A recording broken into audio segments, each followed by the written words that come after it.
NEET exam போராட்டம் இதெல்லாம் போயிட்டு இருக்கும்போது எல்லாரும் சினிமா தேட்டரே உட்காந்துருக்காங்க. இந்த விமர்சனம் வருது இல்லையா? டெல்லியில் நடக்கிறது வந்து நீட் எக்ஸாம் கண்டக்ட் பண்ணக்கூடாதுன்னு இல்லை. என்னையா எனக்கு அதுக்கு சம்மந்தமே இல்லை. அந்த போராட்டத்தை எனக்கு கனெக்ட் ஆக முடியல. 7 மாதம் வெயிட் பண்ணிட்டு ஒரு படம் வருது, அதுவும் எங்கள் தலைவருடைய படம் வருதுன்னா அதை நான் செலிப்ரேட் பண்ணுவேன். நான் எப்படி போய் அதுக்கு சப்போர்ட்டாக போயிட்டு இருக்க முடியும்? அப்போ எனக்கு எது ப்ரையாரிட்டி? எனக்கு ப்ரையாரிட்டி வந்து எங்கள் தளபதி விஜய் சார் நடித்த படம், அதை தான் நான் செலிப்ரேட் பண்ணுவேன். ரஞ்சித் உட்பட அமீர் அவர்கள் பேசிய கருத்துக்கள் வந்து இன்னைக்கு எப்படி வந்திருக்கு நீங்க பார்த்துருப்பீங்க. இல்லை, இது வந்து ஏதாவது ஒரு லிங்க் பண்ணாதான் ஒரு ஐப்பு கிடைக்கின்றதுக்காக பேசுகிற மாதிரி இருக்குது. தவிர அப்படிங்கும்போது இந்த படத்தை நீங்கள் கம்பேர் பண்ணி பேசுகிறதோ, இந்த படத்தை எதுக்கு இம்பார்ட்டன்ஸ் கொடுக்குன்னு சொல்கிறதோ நியாயமே கிடையாது. ரொம்ப தப்பு. நான் வந்து பலமுறை நான் சொல்லியிருக்கேன், தொடக்கூடாதுன்னு சொல்லுவேன். இதை கம்பேர் பண்ணி வச்சுட்டு நம்ம பேசுறதுன்றது மிகப்பெரிய அநியாயம். அப்போது உனக்கு வந்து சரியான புரிதலே இல்லைன்ற மாதிரி தான் நான் சொல்லுவேன். தமிழ்நாட்டில் இன்னைக்கு திருவிழாவை மாறி இருக்குன்னா இந்த ஜனநாயகன் படம் வந்ததுனால இது எந்த அளவுக்கு தயாரிப்பாளர்களுக்கு இழப்பு? பெரிய பாதிப்பு இல்லை. ஒரு வருஷத்துக்கு ஒரு படம் கொடுத்தாலே ஒரு 500 கோடி டர்ன் ஓவர் கொண்டு வந்து டர்ன் ஓவர். ஒரு ப்ரொடியூசர் வந்து டேட் மட்டும் கிடைச்சி வச்சிங்களேன், விஜய் சாரோட டேட் கிடைச்சதுன்னா அந்த தயாரிப்பாளர் மினிமமாக 50-100 கோடி சம்பாதிக்கும் நெட் ப்ராஃபிட். அப்போது எல்லா தயாரிப்பாளருக்கும் ஒரு காமதேனுவாக இருந்து மிகப்பெரிய சக்ஸஸை கொடுத்த விஜய் சார் போகும்போது எத்தனை தயாரிப்பாளருக்கு பாதிக்கும்? ஸோ நான் வந்து விஜய் சார் வச்சுருப்பேன்னா காட் மேடு தான் விஜய் சார், அது God mode. So is like a God mode to everything.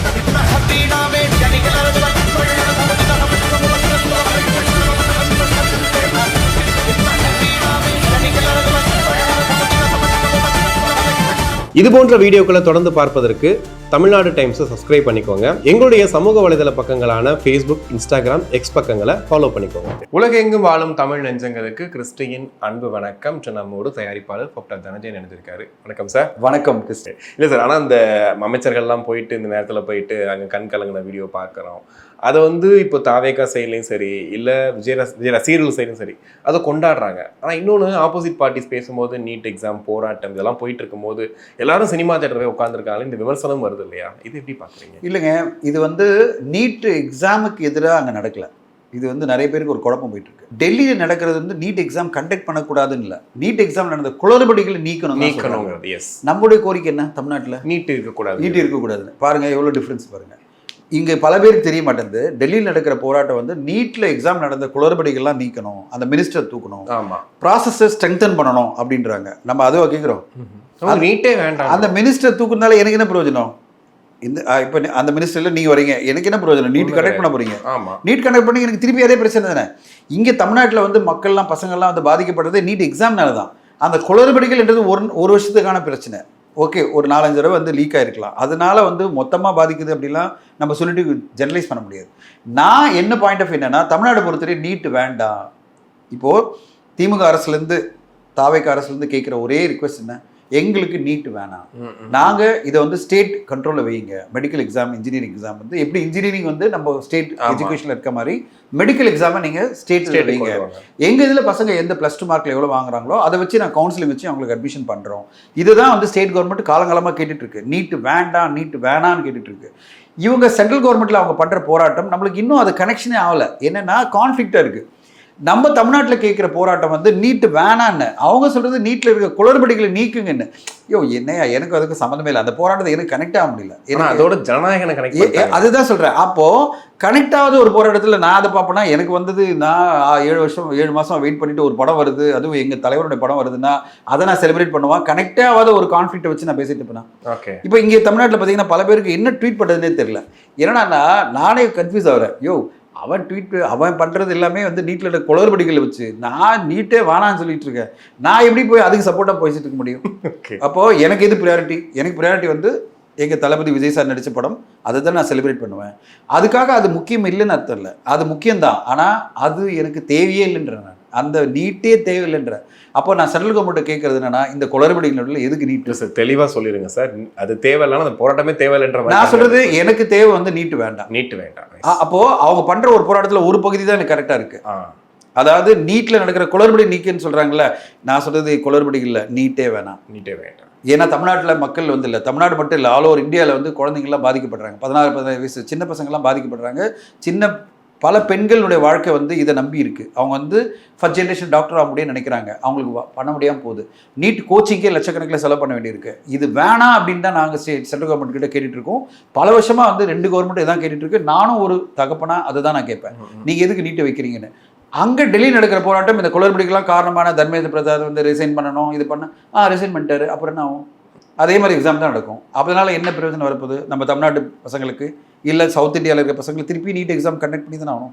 இன்னும் டைட்டாக ப்ராசஸ் பண்ணுவாங்க, எல்லாம் பண்ணுவாங்க. ஸோ என்னை பொறுத்தவரையும் அந்த போராட்டம் ஏன் நம்மளுக்கு பெருசாக நம்மளால் லிங்க் பண்ணிக்க முடியலன்றது காரணமே இந்த கேப் தான். ஓகே, அந்த கேப் தான் நமக்கு வந்து புரியும் போதே நம்மளுக்கு ஷாக் ஆகுது. என்னது குளறுபடிகள் நீக்கணுமா? யோ நான் நீ எக்ஸாமே நீக்கணும் சொல்லிட்டு இருக்கீங்க அப்படின்ற மாதிரி நம்மளுக்கு ஒரு சின்ன ஒரு கொஸ்டின் மார்க் வருது. ஆனால் திரைத்துறையில் இருக்கவங்கலாம் நேற்று போராட்டம் பண்ணியிருப்பாங்க. அந்த பணத்தில் பா ரஞ்சித் உட்பட அமீர் அவர்கள் பேசிய கருத்துக்கள் வந்து இன்னைக்கு எப்படி வந்திருக்குன்னு நீங்கள் பார்த்துருப்பீங்க. ஜனநாயகனை காப்பாற்றுறதுக்காக ஒரு கூட்டம் போயிருக்கு, ஜனநாயகத்தை காப்பாற்றுறதுக்காக ஒரு கூட்டம் சேர்ந்துருக்கு அப்படின்னு. இதுக்குள்ளே எப்படி ஜனநாயகன் படம் வந்துச்சு? இல்லை, இது வந்து ஏதாவது ஒரு லிங்க் பண்ணால் தான் ஒரு ஐப்பு கிடைக்கின்றதுக்காக பேசுகிற மாதிரி இருக்குது தவிர, இது கோயின்சிடென்ட்டாக நடந்தது. இது 23 வரும்னு யாருமே எதிர்பார்க்கல. திடீர்னு சென்சர் கிடைக்குன்னு யாரும் எதிர்பார்க்கல. யாருமே அந்த போராட்டம் போயிட்டே இருக்கு. ஏன்னா நீட் எக்ஸாம் நடந்த போராட்டம் வந்து தொடர்ந்து ஆரம்பிச்சு இப்போ கிட்டத்தட்ட 4 வாரமாக போயிட்டு இருக்கு. அந்த காக்ரோச் ஜனதா பார்ட்டி வந்து திடீர்னு அதை முன்னெடுத்து பெருசாக பண்ணிட்டு இருக்காங்க. அது கோயின்சிடென்ட்டாக இந்த படம் வருதுன்னா, இந்த படம் இதுக்காக பிளான் பண்ணி வரல. அப்படிங்கும்போது இந்த படத்தை நீங்கள் கம்பேர் பண்ணி பேசுறதோ, இந்த படத்தை எதுக்கு இம்பார்ட்டன்ஸ் கொடுக்குன்னு சொல்றதோ நியாயமே கிடையாது. அந்த தயாரிப்பை நினச்சி பாருங்க, கோடிக்கணக்கில் செலவு பண்ணி 450 கோடி ரூபாய் செலவு பண்ணி ஒரு படத்தை எடுத்திருக்காரு. 7 மாதம் வெயிட் பண்ணி அந்த படம் வருதுன்னா இப்போ விட்டு அவரால் பண்ண முடியாது. அதை விட தமிழ் சினிமாவுக்கு நல்லது இந்த மாதம் இப்போ வந்துட்டு போனது. இந்த படம் வந்துடுது. என்ன காரணம்னா, அடுத்த மாதங்களில் அவ்வளோ படங்கள் இருக்குது. நீங்கள் எடுத்து பார்த்தீங்கன்னா ஆகஸ்ட், செப்டம்பர், அக்டோபரில் கிட்டத்தட்ட 25 முக்கியமான படங்கள் வருது. ஓகே, அந்த படங்களுக்கெல்லாம் பாதிப்பு வரும்ல. இது இன்னும் ஃபர்தராக போஸ்ட்போன் பண்ணால், காக்ரோச் ஜனதா பார்ட்டி வந்து டெல்லியில் போராட்டம் பண்ணிட்டு இருக்காங்க, இந்த படத்தை போஸ்ட்போன் பண்ணுங்க சொல்லுவாங்களா? சொல்ல மாட்டாங்க. எப்படி போஸ்ட்போன் பண்ண முடியும்? எங்களுக்கு இந்த பிரச்சனையை பார்ப்போமா, அந்த பிரச்சனையை பார்ப்போமா? அது எனிவே பிரச்சனை தான். அது வந்து அதை தாண்டி நம்ம பிரச்சனை பெருசு நீட்டை பொறுத்தவரையும். அதனால் அதை வந்து இம்பார்ட்டன்ஸாக எடுத்துக்காம நம்ம அதை வந்து தேவை. ஆனால் அதை நம்முடைய டிமாண்ட் தான் தேவை. நீட்டே தேவையில்லைன்றதான் நம்முடைய டிமாண்ட். இந்த படம் என்பது நம்ம 6-7 மாதம் வெயிட் பண்ண ஒரு படமாக இருந்துட்டு நம்ம இதை பார்த்து இதை செலிப்ரேட் பண்ணிட்டு போயிட்டே இருக்குமே தவிர இது ரெண்டுத்தையும் குழப்பிக்கூடாதுன்னு என்னுடைய பாயிண்ட். கண்டிப்பாக விமர்சனங்கள் நிறையா பார்த்துருப்பீங்க. அதில் ஜனநாயக விமர்சனத்தை தாண்டி தனிப்பட்ட விமர்சனங்கள் நிறைய பேர் முன் வைக்கிறாங்க. அதில் விமர்சகராக ஒருத்தர் ஒரு பேர் சொல்ல விரும்பலை, பட் ஆனால் அவர் சொல்லும்போது ரஜினிகாந்த் அவர்களுடைய கெரியரை அரசியலையும் சரி சினிமாலையும் சரி ஒருத்தர் காலி பண்ணிட்டாரு. இப்போ வந்து சினிமாலேயும் ஒன்றும் பண்ண முடியாத அளவுக்கு ஜனநாயகன் வந்து அடிச்சு நொறுக்கிட்டு இருக்கு அப்படின்னு ஒரு கருத்து சொன்னார். அந்த கருத்து வந்து இன்னைக்கு பயங்கரமாக பற்றிக்கிட்டு எரியுது. நீங்கள் எப்படி பார்க்குறீங்க? ரொம்ப தப்பு. நான் வந்து பல முறை நான் சொல்லியிருக்கேன், 2 பேரை வந்து தொடக்கூடாதுன்னு சொல்லுவேன். ஒன்று ரஜினி சார், இன்னொன்று கமல் சார். அவங்க வந்து நம்முடைய லெஜெண்ட்ஸ். நம்ம வந்து மேலே அப்படி போயிட்டாங்க. அவங்க வந்து நம்ம தமிழ் சினிமாவுடைய உச்சகட்டம் அவங்க 2 பேருமே. அதாவது நம்ம எப்பவுமே அவங்கள பார்த்து கையெழுத்து கும்பிட்டு வாழ்த்து சொல்லிட்டே இருக்கணும், வணக்கம் சொல்லிட்டே இருக்கணும். மலையாள சினிமாவில் அப்படி தான் வந்து ரெஸ்பெக்ட் பண்ணுவாங்க. மம்முட்டி, மோகன்லால் சார் 2 பேருமே அவ்வளோ மதிப்பாங்க. ஏன்னா அவங்க வந்து பண்ண சாதனைகளை யாராலையுமே முறியடிக்க முடியாது. அத்தனை சாதனைகளை பண்ணிட்டாங்க மம்முட்டி, மோகன்லால். ரஜினி சாரும் கமல் சாரும் அத்தனை சாதனைகளை பண்ணிட்டாங்க. அவங்கள இன்னொருத்தரோட கம்பேர் பண்ணாதீங்கன்றதான் என்னுடைய கருத்து. இப்போ நம்மளாம் செலிப்ரேட் பண்ணுறது, நம்ம விஜய் சாரோடைய அச்சீவ்மெண்ட் எல்லாம் செலிப்ரேட் பண்ணோன்னா அதை ஒருத்தரை கம்பேர் பண்ணி செலிப்ரேட் பண்ணாதீங்க. நான் கிரிக்கெட்டில் சொல்கிறேன், சச்சின் டெண்டுல்கர் சாதனை வந்து விராட் கோலி முறியடிச்சிருக்காரு. விராட் கோலி வந்து ரோஹித் சர்மா முறியடிச்சிருக்காரு. அது பிறகு வந்த பையன் இப்போ புதுசாக வந்த சூரியவன்ஷி அவ்வளோ தூரம் பண்ணுறாரு. ஆமாம், யாராவது சச்சின் டெண்டுல்கர் நல்லா பண்ணல இன்னைக்கு வரையும் சாதனையாளர்கள்னு சொல்கிறாங்க. ஒரு மாஸ்டர் பிளாஸ்டர் தான். அப்படியே தானே இருக்காரு. யாராவது வந்து இன்னைக்கு வரையும் சௌரவ் கங்குலி மறந்துட்டாங்களா? ராகுல் திராவிட மறந்துட்டாங்களா?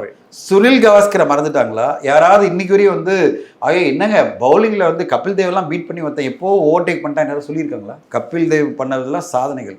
இன்னைக்கு வரை நம்ம பேசிட்டு இருக்கோம். 80s கபில் தேவ்னா, 90s ஒருத்தர், 2000 ஒருத்தர், 2010 ஒருத்தர், 2020 இன்னும் 10 பேர். அதான் உலகம். அதுக்காக வந்து யாருமே வந்து சுனில் கவாஸ்கரை இக்னோர் பண்ணல, யாருமே வந்து சச்சின் டெண்டுல்கர் இக்னோர் பண்ணல, என்றைக்குமே வந்து விராட் கோலி இக்னோர் பண்ண மாட்டாங்க. என்றைக்குமே வந்து நம்முடைய சச்சின் டெண்டுல்கர்னா அது ரஜினி சார். ஓகேங்களா? அவ்வளோ பெரிய சாதனைகளை பண்ணியிருக்காரு. ஓகேங்களா? அவருக்கு எப்படியோ ராகுல் திராவிட் மாதிரி அந்த காலகட்டத்தில் நம்மளுக்கு கமல் சார். ஓகே, கரெக்டுங்களா? ராகுல் திராவிடி சாலிடாக நின்று அவர் பாட்டு ஒரு கோட்டையை உருவாக்குனார்ல. சௌரவ் கங்குலி மாதிரி ஒருத்தர் இருந்தார். அது பார்த்தீங்கன்னா விஜயகாந்த். நான் அப்படி சொல்லுவேன். ஏன்னா தைரியமாக எல்லாத்தையும் பண்ணுறது ஒரு சௌரவ் கங்குலின்னா, சாலிடாக ஒருத்தர் பண்ணுறதுன்னா அது ராகுல் திராவிட்னா, அடித்து மாஸ்டர் பிளாஸ்டாக பண்ணது வந்து ரஜினி சார். அந்த 3 பேர் நம்ம வந்து என்னைக்காவது இக்னோர் பண்ணுறோமா? வாய்ப்பே இல்லை. அதே ரெஸ்பெக்ட் பண்ணுறோம்ல. இப்போ வந்து ஒருத்தர் வந்து திடீர்னு வந்து பெருசாக அச்சீவ் பண்ணுறாரு, ரோஹித் சர்மா பண்ணுறாரு, இவர் பண்ணுறாருக்காக விராட் கோலி பண்ணுறாருந்தாங்களே நம்ம சச்சினை வந்து இக்னோர் பண்ணி இல்லை அவரெல்லாம் சாதனைலாம் இவர் முறியடிச்சு எப்போ போயிட்டாரு, அதனால் அவரெல்லாம் மறந்து போயிடணும்னு எப்போது நம்ம பேசியிருக்கோமா? இந்த உதாரணம் ஏன் சொல்கிறேன்னா, இந்த வீடியோ பார்க்குற எல்லா ரசிகர்களுக்கும் நான் சொல்கிறேன், சாதனையாளர்கள் தான் இருப்பாங்க, காலம் ஃபுல்லாக இருப்பாங்க. அந்த சாதனையாளர்களை சிறுமப்படுத்துகிற மாதிரி இன்னொருத்தரை வச்சு கம்பேர் பண்ணாதீங்க. அந்த சாதனையாளர்களை நம்ம செலிப்ரேட் பண்ணோம். உன்னால் செலிப்ரேட் பண்ண வாய் மூடிட்டு போ. உன்னுடைய யாரை செலிப்ரேட் பண்ண நினைக்கிறீங்க அவரை செலிப்ரேட் பண்ணிட்டு போ, தப்பே கிடையாது. நான் என்றைக்குமே காலங்காலமாக ரஜினி சாரையும் கமல் சாரையும் செலிப்ரேட் பண்ணிகிட்டே இருப்பேன். அட் த சேம் டைம் எனக்கு விஜய் சாருடைய சக்ஸஸும் ரொம்ப பிடிக்கும். இதை கம்பேர் பண்ணி வச்சுட்டு நம்ம பேசுறதுன்றது மிகப்பெரிய அநியாயம். அப்போது உனக்கு வந்து சரியான புரிதலே இல்லைன்ற மாதிரி தான் நான் சொல்லுவேன். புரிதல் அப்படின்னா இந்த கிரிக்கெட்டில் நான் சொன்ன கம்பேரிசன் மாதிரி தான். கிரிக்கெட் மட்டும் ஒரு பெரிய மாற்றத்தை வச்சு பண்ணி, அதாவது சச்சின்லாம் கிரேட் இல்லை அப்படின்னு சொல்லுவேன். ஆனால் இப்போ வந்து ரஜினி சார் கிரேட் இல்லைன்னு எப்படி சொல்ல முடியும்? சச்சின் அவருடைய பீரியடில் அவர் பயங்கரமாக அச்சீவ் பண்ணிட்டு தான் அவர் தான் ரிட்டையர்மெண்ட் பண்ணார், தவிர அவர் யாரும் ரிட்டையர் ஆகி போஸ் இல்லை. இன்னைக்கு வரையும் சச்சின் ஆடி தான் அவருக்கான மரியாதை அப்படியே தான் இருந்திருக்கும். விஜய் இன்னைக்கு வரையும் ரஜினி சார் கொடி கட்டி பறந்துட்டு இருக்காரு. இன்னைக்கு வரையும் அப்படியே தான் இருக்காரு. இன்னைக்கு வரப்போற படம் அடுத்துதான் நம்ம அதை பத்தி பேசுவோம். ஒரு மாசம் கழிச்சு பேச ஆரம்பிப்போம். எந்த படம்? ஜெயிலர் 2 பத்தி பேச ஆரம்பிப்போம். ஜெயிலர் 2 1000 கோடி பண்ணுமான்னு பேச ஆரம்பிப்போம். ஏன்னா பேசக்கூடாதுன்னா நான் பேசுவேன். யாரு சன் பிக்சர்ஸே நீங்க பேச சொன்னா நான் பேசுவேன். ஏன்னா எங்க ரஜினி சார் படம் பண்ணணும்னு சொல்லுவேன். நான் ரஜினி சார்ட்ட போய் சொன்னேன், சார் இந்த படம் 1000 கோடி பண்ண வைக்கணும் சார் நம்ம அப்படின்னு. அப்படியே பார்த்தாரு, இவனுக்கு என்ன வந்தது, இது இவனுக்கு ஏதோ காசு வர மாதிரி பேசுறானே அப்படின்னு. அவர் நினைச்சிருப்பார்ல, இவனுக்கு என்னடா இதுல ஸ்டேக் இருக்குன்னு. நான் சொன்னேன், தமிழ் சினிமாவில் ஒரு 1000 கோடி ஒரு படம் கூட வரல சார். நான் எனக்கு வெளியில போனாலே நம்மளுக்கு ஒரு மாதிரி கெத்து வேணும் சார். அதுக்காக ஒரு படம் 1000 crore பண்ண நான் வந்து உணர்வுபூர்வமாக சொல்லும்போது ரஜினி சார் நீ பார்த்துருந்தார், இவனுக்கு என்ன பிரச்சனை அப்படின்னு. நான் சொல்ல வர்றது, நம்ம தமிழ் சினிமா அடுத்தடுத்த கட்டமாக கொண்டாட பண்ண வேண்டிய ஒரு படங்கள் வரதான் போகுது. ரஜினி சாரும் கமல் சாரும் தொடர்ந்து இயங்கிட்டு தான் இருக்க போறாங்க. அப்படிப்பட்ட பெரிய சாதனையாளர்கள் இருக்கிறவங்கள சிறுமப்படுத்துகிற மாதிரி கம்பேரிசன் கேமுக்குள்ளே போகாதீங்க. நான் கிரிக்கெட்டில் சொன்ன மாதிரி ஓகே, அவங்கவுங்க சாதனைகளை அவங்கவுங்க மரியாதை கொடுத்துட்டே வாங்க. ஒருத்தர் வந்து சாதனை பண்ணும்போது நாளைக்கு பிரதீப் ரங்கநாதன் நம்ம செலிப்ரேட் பண்ணணும், சிவகார்த்திகனை செலிப்ரேட் பண்ணணும், தனுஷ் அவர்களே செலிப்ரேட் பண்ணணும், எஸ்டிஆர் செலிப்ரேட் பண்ணணும். யாரெல்லாம் சாதனை பண்ணி அடுத்த கட்டம் பண்ணுறாங்களோ, எப்படி கிரிக்கெட்டில் நம்ம ஒரு சாதனைகள்லாம் செலிப்ரேட் பண்ணுறோமோ அதே மாதிரி ஒரு சாதனையெல்லாம் செலிப்ரேட் பண்ணமே தவிர சாதனை பண்ணிட்டு இருக்கவங்கள, சாதனை பண்ணி முடிச்சவங்கள என்னைக்குமே சிறுமப்படுத்துகிற மாதிரி பேசக்கூடாதுதான். ஓகே, இப்போ கம்பேரிசன் லாஜிக்கலா தானே சொல்றேன். லாஜிக்கல் தான். இப்போ கம்பேரிசனை தாண்டி இன்னொரு சைடு வந்துட்டு இவங்கெல்லாம் வந்துட்டு இன்னைக்கு க்ரௌட் புல்லர்ஸ்னு சொல்லுவீங்க, நீங்க அடிக்கடி சொல்லுவீங்க. தயாரிப்பாளர்கள் நிறைய பேர் இன்னைக்கு வந்து பதிவு போடும்போது இப்பேற்பட்ட என்டர்டெய்னர் இப்போ வெளியே போறாரு அப்படின்னும் போது, இப்போ தமிழ் சினிமாவில் இப்போ அடுத்த கட்டமாக நிறைய பேர் இருந்தாலுமே இந்த மாதிரியான ஒரு பெரிய வசூல் வந்து நம்ம திரும்ப கிடைக்குமான்னு தெரியல. நீங்க சொன்ன கர்நாடகாவில் இன்னைக்கு இவ்வளோ பெரிய ஓப்பனிங் கிடைச்சிருக்குது, தமிழ்நாட்டில் இன்னைக்கு திருவிழாவை மாறி இருக்குன்னா இந்த ஜனநாயகன் படம் வந்தனால. இது எந்த அளவுக்கு தயாரிப்பாளர்களுக்கு இழப்பா? பெரிய பாதிப்பு இல்லை. வருஷத்துக்கு ஒரு படம் அவர் கொடுத்தாலே, எனக்கு திருப்பூர் சுப்ரமணியன் சார் ஒரு இன்டர்வியூல அதான் கேட்குறேன், ஒரு வருஷத்துக்கு ஒரு படம் கொடுத்தாலே ஒரு 500 கோடி டர்ன் ஓவர் கொண்டு வந்து கொடுப்பார். டர்ன் ஓவர் ஒரு ப்ரொடியூசர் வந்து ஒரு விஜய் சாரால் தான் ஒரு ப்ரொடியூசருக்கு வந்து மிகப்பெரிய பணக்காரனாக மாற்றணும். விஜய் சார் டேட் மட்டும் கிடைச்சி வச்சிங்களேன், விஜய் சாரோட டேட் கிடைச்சதுன்னா அந்த தயாரிப்பாளர் மினிமமாக 50 100 கோடி சம்பாதிக்க முடியும். நெட் ப்ராஃபிட் அத்தனை பேர் சம்பாதிச்சு கொடுத்துருக்காரு. அவரால் சம்பாதிக்க முடியாதவங்க யாருன்னா, யார் மிஸ்மேனேஜ் பண்ணாங்களோ அவங்க சம்பாதிக்க முடியாமல் போனாங்க தவிர, அவர் வச்சு படம் பண்ணவங்கலாம் 50 100 கோடி சம்பாதிச்சாங்க. எல்லாருமே ப்ராஃபிட்டபிள். ஒரு தில்ராஜ் சார் சொல்றாரு, எனக்கு மிகப்பெரிய ஹிட் படம் வந்து எனக்கு வந்து விஜய் சார் கொடுத்தாரு அப்படின்ட்டு. ஓகேங்களா, நம்ம வந்து பெருசாக ஓடலன்னு சொன்னதை படத்தை கூட அவ்வளோ சம்பாதி. சன் பிக்சர்ஸ் வந்து அவங்க இதில் பெரிய பெரிய சக்ஸஸ்லாம் இவர் கொடுத்துருக்காரு. லலித் சாருக்கு பெரிய சக்ஸஸ் எல்லாம் கொடுத்துருக்காரு. அர்ச்சனா கல்பாத்தி கொண்டாடுறாங்க, எங்களுக்கு வந்து கரியரில் இவ்வளோ பெரிய உச்சத்தை கொடுத்தவர கோட்டுன்றாங்க. அப்போது எல்லா தயாரிப்பாளருக்கும் ஒரு காமதேனுவாக இருந்து மிகப்பெரிய சக்ஸஸை கொடுத்த விஜய் சார் போகும்போது எத்தனை தயாரிப்பாளருக்கு பாதிப்பு? அடுத்து ஒரு 20 வருஷம் ஒரு 20 படம் நடிச்சிருந்த 20 தயாரிப்பாளர் வந்து பெருசாக சம்பாதிச்சிருப்பாங்கல்ல, 20 கோடிஸ்களை உருவாக்கியிருப்பார்ல. ஓகேங்களா, இப்போ இதே படம் ப்ராப்பராக 9th அன்னைக்கே வந்திருந்ததுன்னா, ஜனவரி வந்திருந்ததுன்னா கேவினுக்கே இன்னும் 100 கோடி கிடைச்சிருக்கும் ப்ராஃபிட். கரெக்டுங்களா? ஸோ அப்படிப்பட்ட சாதனையாளர் தான் நான் விஜய் சாரை பார்க்குறேன். அவரால் பல பேர் வந்து பல பேர் இன்னைக்கு நான் பார்க்குறேன், பல தயாரிப்பாளர்கள் சொல்லுவாங்க அவர் வீட்டில் வந்து அவர் தெய்வமாக, எங்கள் கடவுள் அவர் தான் அப்படிம்பாங்க. அதாவது எங்கள் குடும்பத்தை பொறுத்தவரையும் ஒரு காட் அப்படின்னா அவர் தான். ஸோ நான் வந்து விஜய் சாருக்கு வச்சிருக்க பேர்னா காட் மேடு தான் விஜய் சார். ஓகே, அது God mode. So is like a God mode to everybody. God மோடுனா is like a God to so many people. இன்னைக்கு தமிழகத்துக்கு வந்து பார்த்தீங்கன்னா இவ்வளோ பேர் செலிப்ரேட் பண்ணுறாங்க, ஒரு சிஎம்மாக வந்திருக்காருன்னா because is God's divine gift. இப்படி ஒரு சாதனை எங்கே 2 வருஷத்தில் பார்ட்டி ஆரம்பித்து சிஎம்மாக உட்காந்துட்டு இன்றைக்கி ஒரு மாதிரி ஒரு அரசியல் பண்ணுறாரு. அதோட எல்லா அரசியல்வாதியும் அவர் பக்கத்தில் நிற்கிறாங்க. பல பேர் வந்து இத்தனை வருஷம் பழந்துன்னு கொட்டப்பட்டவங்கலாம் திடீர்னு பார்த்தீங்கன்னா இங்கே வந்து உட்காந்துருக்காங்க. எல்லாருமே கூட இருக்கணும்னு நினைக்கிறாங்க. ஆளாளுக்கு ஒரு கருத்து சொல்லுங்க. அதை விட நான் பார்த்தேன், ப. சிதம்பரம் சார் சொல்லும்போது தான் எனக்கு காமராஜர் ஆட்சியை வந்து இவர் கொடுக்க ட்ரை பண்ணுறாரு சொல்லும்போது எனக்கு நம்பிக்கை இன்னும் அதிகமாகுது. ஓகேங்களா, அரசியல்வாதிங்க பல பேர் பல சொல்லுவாங்க, ப. சிதம்பரம் சார்லாம் அவ்வளோ பெரிய சீக்கிரம் சொல்ல மாட்டார். அவர் என்ன நினைக்கிறாரு, விஜய் சார் இன்டென்ஷனலாகவே ஒரு காமராஜர் ஆட்சி கொடுக்கணும்னு நினைக்கிறாரு என்பது. அப்போ நீங்கள் வாய்ப்பு கொடுங்களேன், கொஞ்சம் டைம் கொடுங்களேன், அவங்க கற்றுப்பாங்க, எல்லாருமே கற்றுப்பாங்க, நல்லா பண்ணுவாங்க. அப்படிப்பட்ட சாதனை பண்ணியிருக்கிற ஒருத்தர் வந்து அரசியலில் ஜெயிச்சிருவார் நம்பிக்கை வரும்போது, சரி சினிமாவில் இழப்பை நம்ம அக்செப்ட் பண்ணிப்போம். அது தமிழகத்துக்கு பெனிஃபிட் ஆகும். இப்போ இண்டஸ்ட்ரியாக பார்க்கும்போது, இப்போ நேற்று கூட நம்ம படம் பார்க்க போகிறோம், அங்கே அந்த தேட்டர் ஃபுல்லாக இருக்குது, அங்கே இருக்கக்கூடிய அந்த பாப்கார்ன்ஸ் எல்லாம் விற்கிறதா இருக்கட்டும், வெளியில் பார்க்கிங்கு, அங்கே வேலை பார்க்கக்கூடிய ஊழியர்கள் எல்லாருக்குமே வந்து அன்னைக்கு அந்த ஒரு வாரத்துக்கு பெரிய ஒரு திருவிழா தான். அட்லீஸ்ட் 2-3 வீக்ஸ் இருக்குது. அப்படின்னும் போது இதுக்கப்புறம் ஒரு பெரிய ஓப்பனிங் வந்து ஒரு பெரிய ஹீரோ கிடைக்குமா அப்படிங்கிறது இருக்குது. அஜித் சார் இருக்காங்க, ரஜினி சார் இருக்காங்க.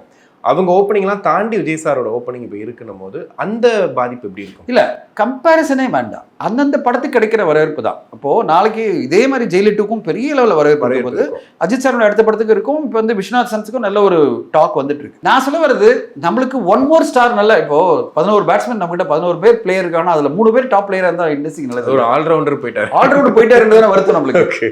அதாவது இன்னொரு ஆல்ரவுண்டர் இல்லைன்றது இல்லை, இன்னொரு ஆல்ரவுண்டர் வந்துருவாரு.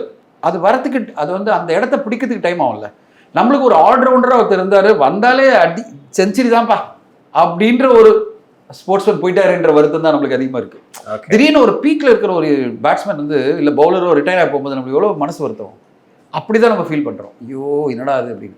இப்போ தோனி நான் ரிட்டையர் ஆகிறேன் சொல்லிட்டு ரிட்டையர் ஆகணும்னு நம்மளுக்கு ஒரு இது இருக்கும். ஆனால் பீக்கில் இருக்கிற போகும்போது நம்மளுக்கு ஒரு பெரிய வருத்தம் வரும். டக்குன்னு ஒரு பாட்டு. அதுதான் வந்து விஜய் சார் மேல நம்மளுக்கு இருக்கிற ஒரு பெரிய பிரச்சனை.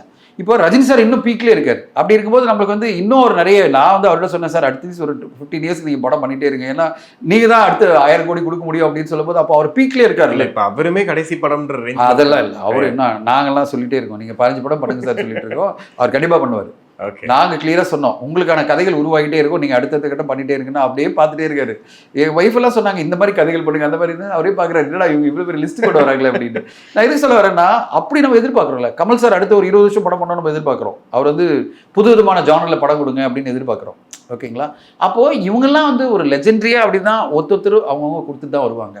நம்மளுக்கு நம்ம டீமில் இப்போ 11 சூப்பர் டீமாக இருக்குது தமிழ் சினிமா அப்படின்னா அதில் ஒரு ஆல்ரவுண்டர் போயிட்டாருன்ற வருத்தம் தானே தவிர மற்றபடி வந்து டீம் கொலாப்ஸ் ஆகுன்றதெல்லாம் கிடையாது. டீம் கொலாப்ஸ் எல்லாம் ஆகாது. இன்னொருத்தர் வந்து அதை ரிப்ளேஸ் பண்ணுவார், அது கொஞ்சம் டைம் எடுக்கும். ஆனால் நம்ம அந்த ஒரு கொஞ்சம் ஃபீல் நம்மளுக்கு ஒரு நாள் ஒரு வருஷம் 4 வருஷம் ஒரு 3-4 வருஷம் அப்படி போயிட்டே தான் இருக்கும். அப்புறம் விஜய் சார் நம்ம கூட தான் இருக்க போகிறாரு. அவர் வந்து அரசியலில் ஒரு மிகப்பெரிய சாதனையெல்லாம் இருக்க போகிறாரு. அதை பார்த்து நம்ம சந்தோஷப்பட்டுப்போம். ஆனால் சினிமாவில் நம்ம எப்பவுமே அவரை மிஸ் பண்ணுவோம். கண்டிப்பாக எப்பவுமே மிஸ் பண்ணுவோம். தயாரிப்பாளர்கள்லாம் சேர்ந்து ஒரு விழா எடுக்கலாம்னு சொல்லி ஒரு பிளான்னு சொல்லிட்டு நம்ம ஒரு நாள் பார்த்துட்டு இருந்தோம். நீங்கள் விஜய் சாரை மீட் பண்ண போகும்போது கூட அதை பற்றி இல்லை பேசல. இல்லை, உண்மையே கிடையாது. ஓகே, இன்ஃபேக்ட் அது மாதிரி ஏதாவது சொன்னாங்கன்னா நீங்கள் ஒப்பனா சொல்லுங்கள், அது உண்மையே கிடையாது. யாருமே கேட்கல, அந்த மாதிரிலாம் யாரும் கேட்கல. அந்த மாதிரி ப்ரொபோசல் நம்ம கொண்டு போகவும் இல்லை. அதாவது வந்து இது எப்படின்னா, ஒரு எல்லா சங்கங்களும் சேர்ந்து பேசும்போது சார் உங்களெல்லாம் ஒரு செலிப்ரேட் பண்ண சொல்லும்போது அப்படியே சைலண்டாக போயிட்டார். அவர் அப்படிதான் அவர் ரெஸ்பாண்டே பண்ணல. அவருக்கு வந்து நிறைய கடமைகள் இருக்குது. அவர் வந்து தமிழ்நாட்டை அடுத்த கட்டம் கொண்டு போனோம். நான் வந்து அவருக்கு கம்பேரிசன் நிறைய இருக்குது, நிறைய பெஞ்ச் மார்க் இருக்குது. என்னதான் எடுத்தாலும் நான் கடந்த 5 வருடங்களில் இண்டஸ்ட்ரியல் க்ரோத் வந்து பயங்கரமாக இருக்குது. தமிழ்நாடு வந்து வளர்ச்சி வந்து ஜிடிபி க்ரோத் பெருசாக இருக்குது, இண்டஸ்ட்ரியல் வளர்ச்சி பெருசாக இருக்குது. இப்போ அவருக்கு மனசு ஃபுல்லாக என்ன ஓடிட்டு இருக்கும், நான் இந்த வருஷம் வந்து எப்படி இந்த இயர் இதை விட கொஞ்சம் அதிகம், இதை விட அதிகமாக காமிச்சதானே நான் சூப்பர் ஸ்டார், இல்லைன்னா நான் ஒன்றுமே இல்லாத மாதிரி ஆகிடும்ல. இதே பத்திரிகைலாம் வேறு மாதிரி எழுத ஆரம்பிப்பாங்க. அப்போ அவர் மனசு ஃபுல்லாக என்ன ஓடிட்டு இருக்குன்னா, எப்படி இந்த கவர்னன்ஸை நான் வந்து ஸ்ட்ராங்காக பண்ண போகிறேன், இந்த கவர்னன்ஸ் மூலமாக நான் கரப்ஷன் ஃப்ரீ கவர்மெண்ட்டாக பண்ண போகிறேன், எஜுகேஷனில் பெருசாக இம்ப்ரூவ் பண்ண போகிறேன், அடுத்த கட்டமாக இண்டஸ்ட்ரியல் வளர்ச்சி பெருசு பண்ண போகிறேன், இந்த தமிழ்நாடை வந்து எல்லாரும் பார்த்து கொண்டாடுற மாதிரி பண்ண போகிறேன், நம்பர் 3 இருக்கிற ஸ்டேட்டை வந்து நம்பர் 2 மாற்றணும், நம்பர் 1 மாற்றணும். ஏன்னா நம்ம இன்னும் நம்பர் 1 இல்லை, க்ரோத் வைஸ் நம்பர் 1, ஜிடிபியில் நம்பர் 1 கிடையாது. ஓகேங்களா? எக்ஸ்போர்ட்டில் நம்பர் 1 கிடையாது. அப்படி இருக்கும்போது அவருடைய எண்ணம் ஃபுல்லாக அதில் தான் இருக்கும். நான் எப்படி இந்த தமிழ்நாடை வந்து நம்பர் 1 ஸ்டேட்டாக மாற்ற போகிறேன், க்ரோத்தில் மட்டும் கிடையாது அப்படின்னு வரும்போது அவர் அதில் ஓடிட்டு இருப்பார். அப்படி இருக்கும்போது அந்த வளர்ச்சி அவரை வந்து சக்ஸஸ் பண்ணும்போது கண்டிப்பாக நம்மளாம் செலிப்ரேட் பண்ண தான் போகிறோம். அந்த இதில் அவர் போட்டோம், நல்லபடியாக வரட்டும், அதுதான் நம்முடைய எதிர்பார்ப்போம். ஓகே, கண்டிப்பாக சார். நிறைய விஷயங்கள் பேசணும். தேங்க்யூ.